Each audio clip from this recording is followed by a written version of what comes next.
Alright, gang, we are going to do something really fun here. We're going to talk a little bit about the Halloween franchise. What are my favorites? What are some of the ones that I don't really care much for? And with that being said, I did buy this when it first came out, the Halloween Deluxe Blu-ray box set. The reason why I bought it back then, it's like a couple years ago. I bought it for one main reason, and I think everybody bought it for this reason too, was the first time ever the Halloween 6 Producer's Cut digitally restored. I'm not a big fan of Halloween 6. After seeing the Producer's Cut restored, I have seen the theatrical version of it, and I gotta say, I actually like the theatrical version better because the music is way better with the electrical guitar riffs with the Halloween theme to it. But I do have an autograph in this collection. Only one autograph. And I'll show you which one it is. It is when I went to Flashback Weekend a couple years ago. I met George P. Wilbur, who played Michael Myers in there. He actually replaced Tom Morga. He wrote the Thor sign, just his name and a Thor sign. I thought that was really cool. I plan on getting some of these others signed as well. I got something I could show you that I do have autographed up. I'll probably wait for the end of the video to do that. Yeah, this box set is awesome. It's out of print. And if anybody's wondering, since I got this, do I have the Friday the 13th Scream Factory box set? No, I don't.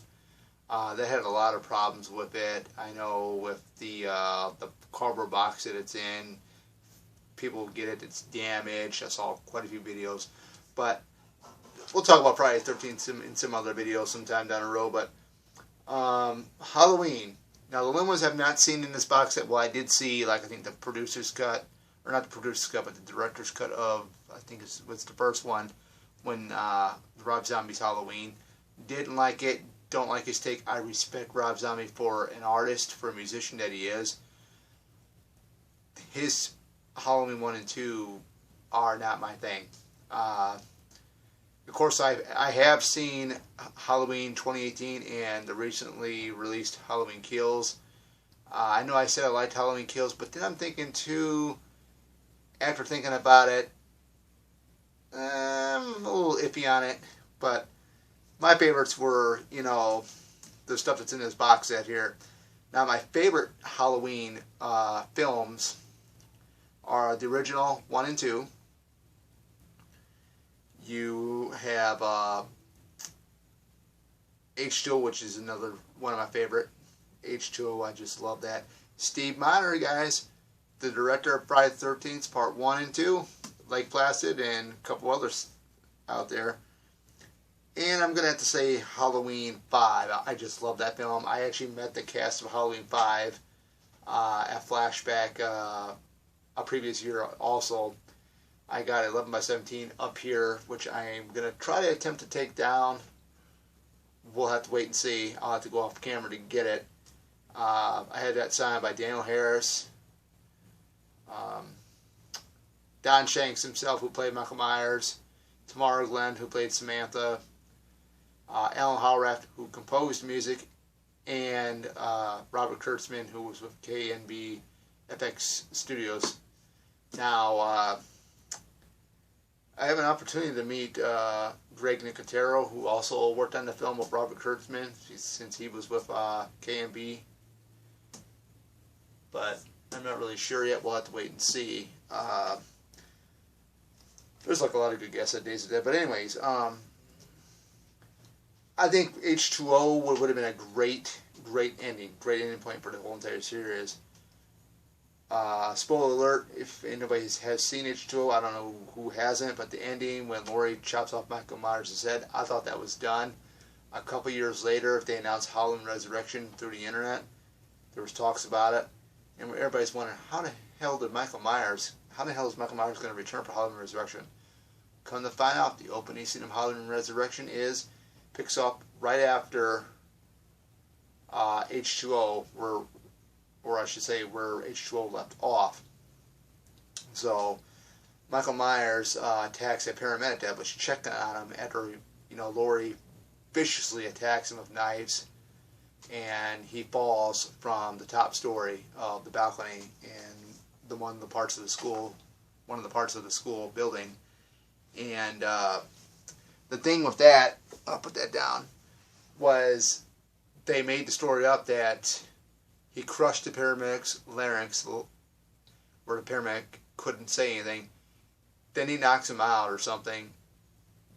That's what I'm thinking what happened. After he crushed his larynx, he knocked him out unconscious. Michael puts, the mask on him and his overalls, or his jumpsuit on him. Let's put it that way, his jumpsuit on him. So Michael disguises himself as a paramedic, while the paramedic he sets up as Michael being with the mask on and stuff, which I thought was really, really creative. And a lot of people give Halloween Resurrection a lot of hate. I saw it in theater. It was my first Halloween movie I saw in theater. I thought it was good. Some people are thinking it's nuts. I mean, I think everybody has a problem with Busta Rhymes. Now, I love Busta Rhymes. I love LL Cool J and H2O. I don't know what the whole thing is with Busta Rhymes, why people don't like him, unless, people have a thing with, Michael getting karate kicked or kung fu kicked with a flying roundhouse kick. Oh, that's absurd. And I'm thinking, okay, how is that absurd, or how is that a bunch of BS? Anything can happen, Anything could happen in the story and stuff like that. I mean, sure, you can have Michael Myers go ahead and attack babysitters, or you can go ahead and make it like with the new film that Laurie Strode was never his sister in the first place. I don't understand why people have the hate for Busta Rhymes in Halloween Resurrection. He was actually one of my favorite characters in the film. But enough said of that. I know I'm probably going to get a lot of backlash, but I don't care. Now, Halloween 4, The Return of Michael Myers from 1988. I don't watch this much. The same thing with Halloween, The Revenge, which came out the following year in 1989. I don't watch the two of those too often, and there's a reason why. It's because I want to be able to keep the chilling effects that it would have. Like when I watch it, I get goosebumps a lot of times, because when you see him in part 4, first time with a mask on, it's creepy, or when he's walking down the foggy alleyway towards Rachel, that was very intense. I really like that. It's got a good feel. Or like when he's actually in the Meeker's house, and the deputy is sitting there rocking in the chair after Rachel comes out and talks to him. You see a glimpse of him down in that hallway where his masks shine, which was pretty intense. I thought that was like nerve-wracking. Oh man, he's already inside the house. There's nothing they can do now. They're not safe. Great Donald Pleasant's performance in Halloween 4 as well. Like near the end when Jamie stabs her foster mother, and she's up there with the scissors at the top of the stairs, and Dr. Loomis comes up there and is like, no, no, no. That was pretty funny. A lot of great moments there, but if you get to Halloween 5, Jamie Lloyd is pretty much mute through the first half of the film. I actually like the performance of Daniel Harris a lot more in Revenge than I would in part 4. But I mean, I like both films anyways, but everybody keeps saying that Halloween 5 was rushed. Well, if you think it was rushed, look at the Friday the 13th films. Part 1 and 2 came out 1 year apart. Basically, Part 1 came out in 1980, Part 2 came out in 1981, and then Part 3 let's take that back. Parts 1, 2, and 3 of Friday the 13th came out 1 year after the other. So I don't know what the whole issue was with Dominic Olin Gerard, or why he gets so much of a backlash. I think he's a French director. I don't know why he gets so much of a backlash from, you know, us fans. But I thought he did a really good job. I just love the Myers house. Looks different in Halloween 5, of course. I thought that looks really, really cool. But I prefer more of the traditional Myers house that was seen in the original film, the original part 2, and then Halloween Kills, and then the copycat of it in Resurrection. I thought that was pretty awesome. We get one of my favorite Down Pleasance moments in Halloween 5 would have to be near the end when he traps Michael in that chain net and he's whacking him with that 2x4. You know, he's telling him, "Die, die, Michael, die," and it's like, that was hilarious, especially when it pans in the first-person view of supposedly Michael looking through the chains and the way Donald was whacking him. That was actually, I believe, really Donald Pleasance really whacking him, according to what Don Shanks had said. I guess there was one scene, you can see it, where he hits Don Shanks in the face, and Don had said that, yeah, he broke my nose in that one hit. And that's pretty impressive for an older man that can really wave out like a 2x4 and then break a stunt man's nose. It's pretty impressive. But my all-time favorite Dr. Loomis moment would have to be, I shot him 6 times, and he goes nuts and thinking Ben Tramer is Michael Myers. That was the night that Donald Pleasance, or Dr. Loomis, went nuts, is what my one brother had called it, because my brother is a huge Halloween fan. I'm just looking down at the box. Let's talk about, we can go ahead and talk about Halloween Curse, Michael Myers. You do get George P. Wilbur again for a short time, and he gets replaced because there was I guess there was a dispute between him and the director. I had asked him at Flashback if that was him the whole time in the producer's cut, and he had said no, because him and the director had some type of disagreement or dispute or something. I could be kind of wrong on that, but at least that's something along the lines of what he had said. There's a lot of added scenes. The story, the story is a little bit longer. There's more added scenes.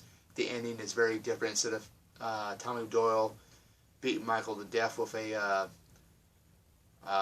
iron pipe, it's the ruins thing. They stops and freezes him, and we do get to see why Dr. Loomis is yelling at the end, which I thought was pretty cool, because the Curse of Thorns symbol appears on him right after Wynn tells him, "It's your game now, Dr. Loomis."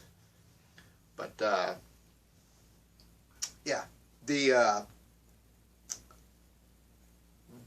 this box set I just love, and I'm planning on getting them autographed as soon as they announce a couple more guests. I think I really need to get like a Halloween guest, or next time we ever have a Halloween guest arrive, get one of these DVD cases signed from whoever it was from that film. Now, I know Chris Duran has done conventions, and of course he's Michael Myers from Halloween H2O. I would have him sign either my H2O Blu-ray that's from this set, or my H2O VHS, which I got right there. And I do have a DVD version of this as well, and I also got it on digital on Voodoo. So this is the most copies I've ever had of this film. But I got the DVD copy. I gave it to my brother.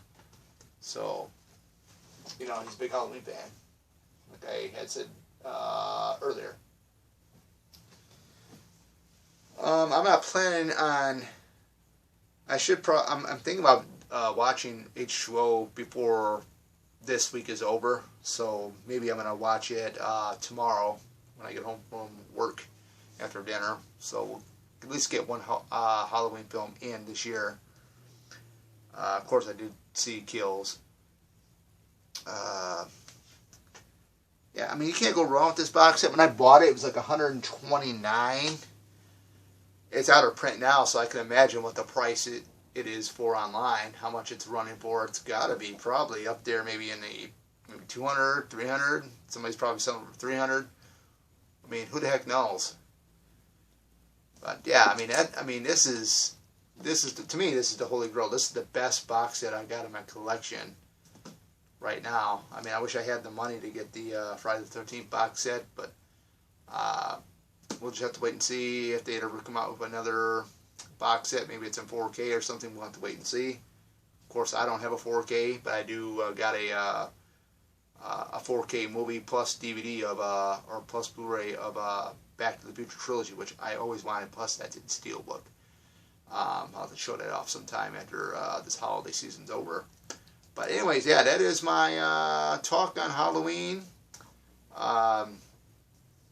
The collection, deluxe edition, my favorites are the original 2 Halloween films, Halloween 5, Halloween 4, and Halloween H2O. But I can go ahead, and there's like multiple different storylines now that the new trilogy is already happening.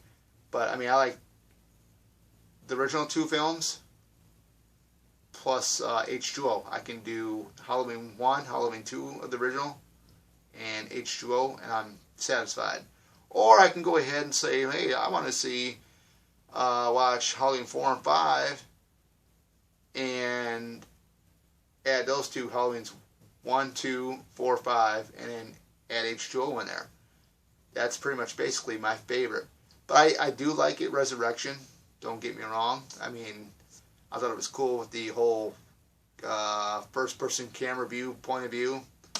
The whole thing being locked in his house and trying to spend a night and win this amount of money from Day Entertainment. I thought it was pretty creative.